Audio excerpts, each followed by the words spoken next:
I got the helmet done for my clone trooper. The next piece of the puzzle is the shoulder bell, and I'm going to tell you exactly how I did it today on Darth Rage Reviews.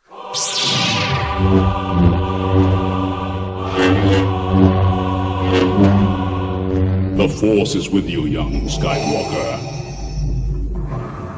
But you are not a Jedi yet. Greetings, Force fans, and welcome to another episode of Darth Rage Reviews, your source for the Force. Guys, we are deep into the clone build here. But before I talk about that, let me get business out of the way, guys. Please hit that subscribe button. It costs you nothing. It's completely free. I spend a lot of time putting this content together, and all I ask of you is a subscribe. Maybe a like and a comment every now and again. All of them completely free. It'll take you a second of your time. But if you guys will hit that subscribe button, I would love it. Notification bell. That way you are notified when I'm dropping videos. It happens all the time. Ask everybody. They know. They know. All right. So we are deep into the clone build here at Darth Rage Reviews, and we're really excited about it. We're also referring to ourselves in the third person now. I don't know when that happened. So if you watched my last video, some of you did, you know that I completed the clone trooper helmet that is up there. Very proud of that.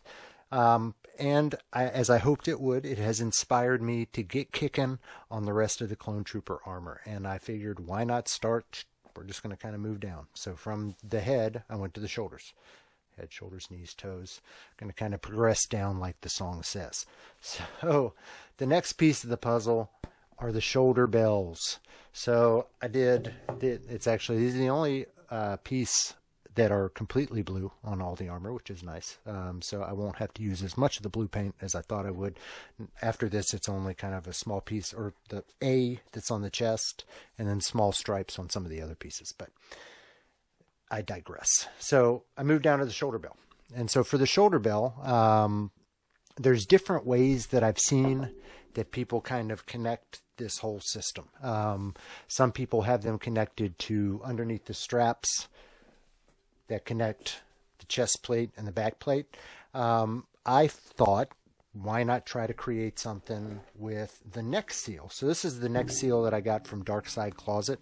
It's very nice. It passes 501st specifications, which are that it needs to have this ribbed top to it, basically. So Velcro in the back, and it's nice. It just connects on very simply. You'll put it on over your undershirt, and then the armor goes on top of it. So very simple piece to put on. I figured, why not try to attach the shoulder bells to this? So I went through, and with some E6000, I glued these straps that I created. So I got like 6-7 yards of nylon strapping, which you're going to need for this, and a lot of these little clips, which are awesome. Love these clips. So I created this little system, hanging these two straps on either side. I'm still kind of working out the length of these. I'd done this one way too long at first, and this one might be a little too short, but I don't know. I'm going to wait, figure out the exact length of them, cut these off, and then, glue them back in there. But I like the way that it's going. So you basically, I glued a clip onto the back here with some EVA foam just to add a little bit of depth to that, make them sit a little bit higher. But added the female end of the clip there that will attach to the male end of the clip here. Just pop those in.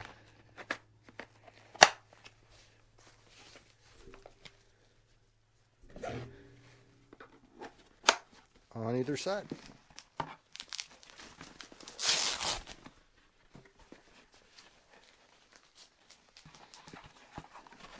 And then they will just sit in place like so. I've got some elastic coming today from Amazon, if the Amazon shipping is correct. So I'm going to create a little elastic strap under here that holds this down so there's not any kind of movement. Even if I'm doing this, they'll stay in place. But yeah, I really like the way that this is going. And from here, there's another strap that goes down that connects to the bicep. And then that's all of the harnessing for the top portion for the arms, because the forearm just sits here and the hand plate is Velcroed to the glove. So this with another strap going down below. So how did I make all this? Well, like I always do, guys, I documented this for you. And I'm going to walk you through the process of how I took some straps and stuff and created the beginning of my harness system, also the paint process for the shoulder bells. So let's take a look at all of it right now. All right, so we're starting by cutting off all the excess edges of this plastic with my Dremel. This is an unfinished piece that I got in. It's one of the replacement pieces, so I had to cut the edges off, trim those edges off. And then I didn't record it, but afterwards I came through and smoothed these all down with some 200 grit sandpaper just to make them very smooth. Decided to glue some foam in there just to give them a little bit of excess kind of girth underneath to let them sit a little bit higher. So that's just some foam, EVA foam, gluing it with E6000 and lots of clamps. I love my clamps when it comes time to do this kind of thing. I really love my clamps with gluing. So I did this on both, set them aside to dry, and then I had to glue a clip on there. I'm using a clip system to harness this and connect it to the neck seal that I have. So that clip, glued it in. I tried to clamp it down. The clamp wouldn't fit, so I just grabbed a weight and let it sit overnight. Then after a coat of filler primer, it was time for the base coat of the matte white.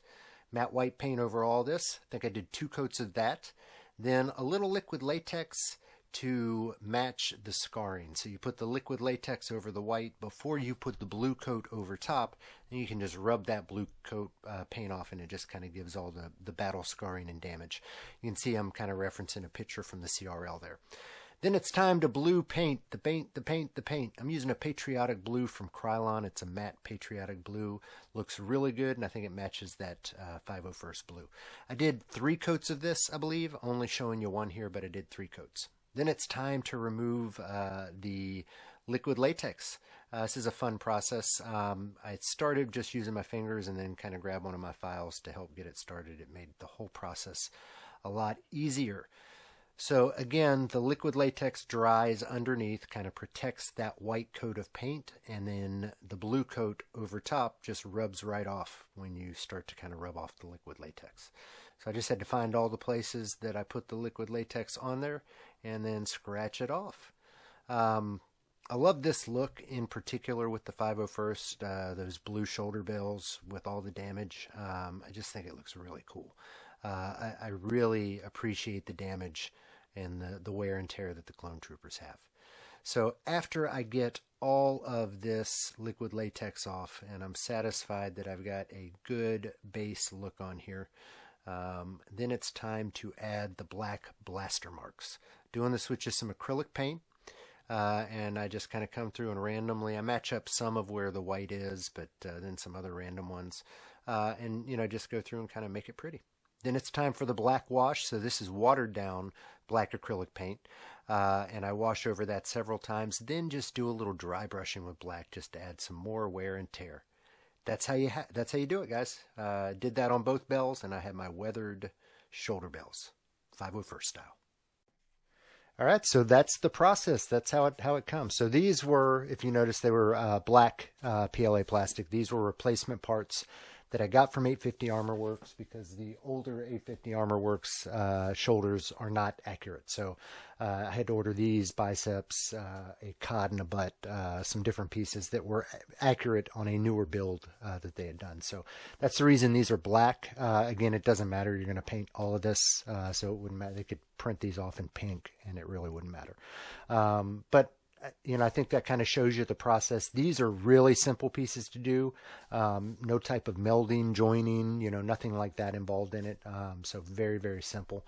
Let me real quick, I want to give you a preview of, so this is what I am currently working on. As I shoot this video, I'm working on the bicep piece, and we're going to go into, this is my first time working with slurry.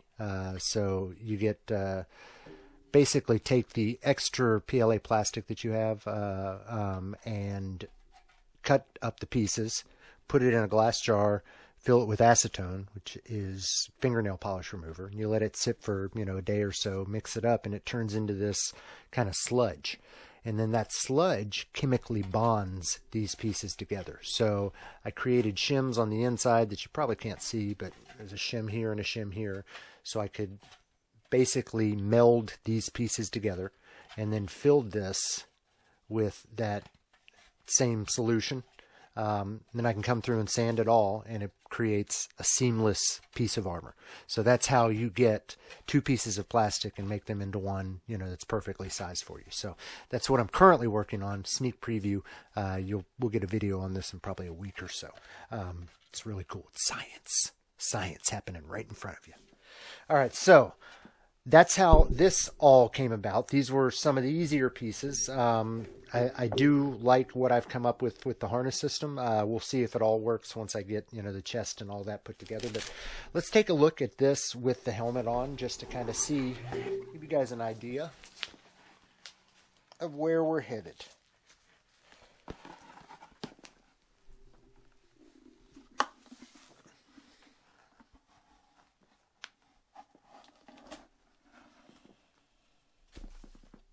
And there you have it.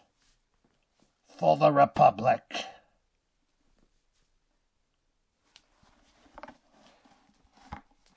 So, very, very nice. Very, very nice. And like I said, moving on next to the biceps, and I'm just going to kind of move down the arms and get all the arms done. So biceps, forearms, hand plates. And then I don't know where I go from there. Maybe thighs, and kind of tackle the legs. I may try to attack the midsection. I'm not sure. There's still a lot of questions that I have with the construction of a good amount of this. I'm following some forums on the 501st Clone Trooper forums. I'm following a build forum on that. But there's still kind of questions on certain ways to do things. So I'm going to attack it slowly but surely. And I'm going to put this all together. And I hope you guys follow along as I do. That's all I got for you today, guys. As always, I'm Darth Rage. This is Darth Rage Reviews, your source for the Force. The circle is now complete. When I left you, I was but the learner. Now I am the master.